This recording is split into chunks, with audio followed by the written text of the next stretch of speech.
Thank you. Fesenjoon is a delicious and traditional Iranian stew, and I want to teach you the best version of Fesenjoon. Because I consider myself an expert in this area, I'm Sana. Stay with me. We believe that Fesenjoon tastes better with meatballs. So I kneaded the meat well with salt, pepper, and grated onion, and then shaped it into meatballs.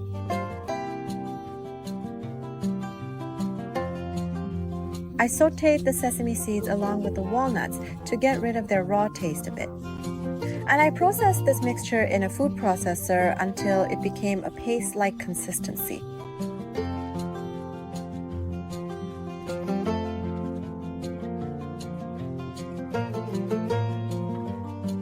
I sautéed an onion in a little oil, and as soon as it softened, I added the walnuts and sesame seeds.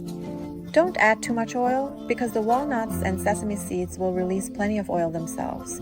Next, I added cold water. This helps the oil from the walnuts and sesame seeds to be released well, making our stew nice and oily. We put the lid on the pot and let it come to a full boil. Now it's time to add the seasoning. I add the pomegranate paste and let the stew come to a boil.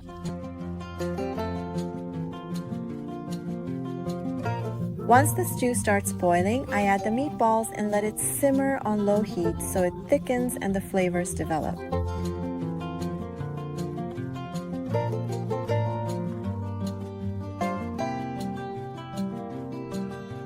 After the stew has thickened, you can add sugar to taste if you want to balance the flavors. This Fesenjoon recipe is so simple and straightforward that I'm sure all of you will make it. So enjoy your meal in advance. The list of required ingredients is written in the video description.